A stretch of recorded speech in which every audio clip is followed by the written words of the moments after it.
in Italian, the language is different. The dialect can be completely different. The way you phrase something, for example, there is a word here, boccaccio, means jar.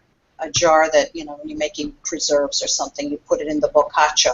People in Milan never heard of a word like that. That you say boccaccio, they don't know what you're talking about. And in English, in American English, it's not quite so disparate. It's not quite so different.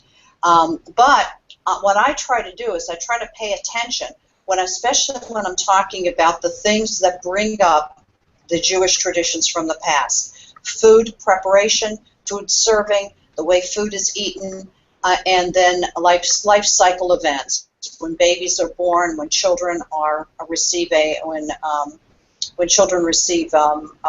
special blessing when they're 12 and 13 years old, marriage, funerals, mourning customs, those things. I look for the way people express themselves to see if I'm hearing any Hebrew, see if I'm getting any Hebrew, or if I'm hearing an Italian word used in an odd way. For example, the word for anti-Semitism in Calabria is not antisemitismo, it's odio, which means hate. Very, very interesting.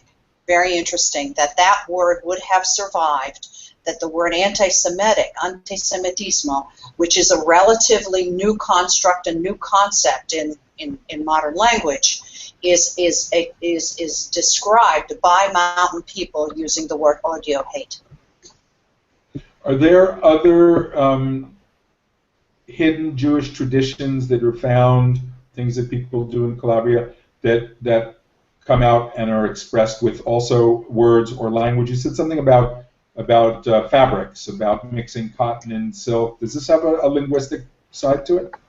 Yes, it does. As a matter of fact, we'll talk about the word vancale, V-A-N-C-A-L-E, vancale. Now, think of a stole or a wrap that a woman will wear on a cool evening with the fringes at the end, on each end. And there is a small mountain town not far from where I'm speaking to you from, here in Sarasota, called Tiriolo.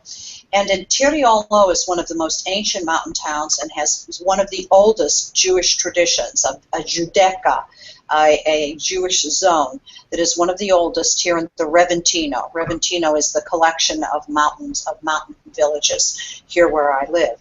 And one would say, if you were going to put a wrap on, like I described, a sciarpe, you would say a scarf.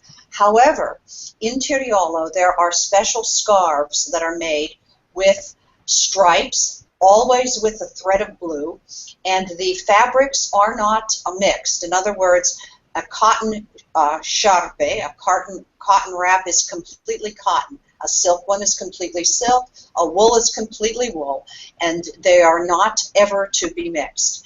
Well, I noticed this, and I noticed the shop, and I began to speak to the woman who has been carrying on with a hand loom this tradition from her great-grandmother.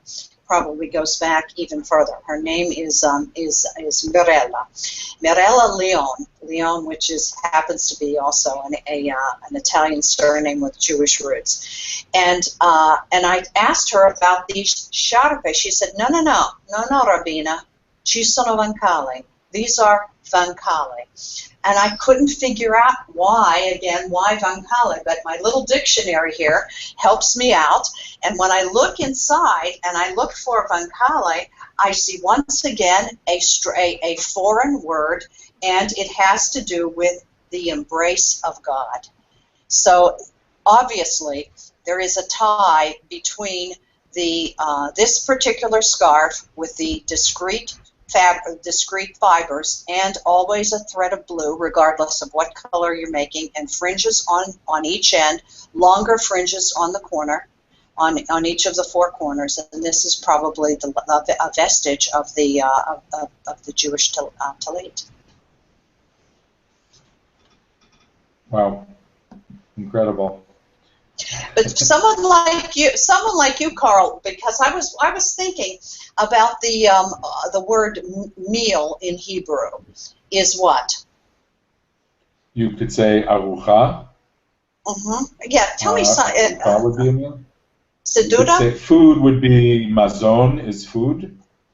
We have that. I'm trying to think what misada is a restaurant. What are you looking for? What? Well, I was looking for something with that S sound. Misada comes to mind. I'm glad that you said that, because there is a word for meal that I'm trying to kind of figure it out. It means a festive meal when a girl turns 12 years old. Now, that may be, and that may have something to do with bar and bat mitzvah. I'm not sure, but there is. It's. You're looking for a word with S?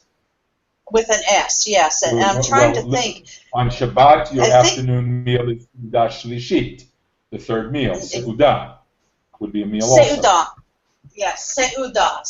Now, the word that's cropping up for me here in the mountains is Sedua, and I'm wondering if there's some kind of a tie. But that word is only used for a party, and it is for and it what is about for women. Seder Pesach? The Passover Seder is in effect a feast. Yes, it's also an organized meal, so it might come from that. Interesting about Passover that you mentioned that, because here people use the phrase La Pascua dei Ebrei, the Easter of the Jews, and it's as though, because of course Easter in a very observant Catholic country, as Italy was more so years ago, was a way of saying that you're celebrating a holiday, which in Italy is a holiday, but you're celebrating it as a Jew.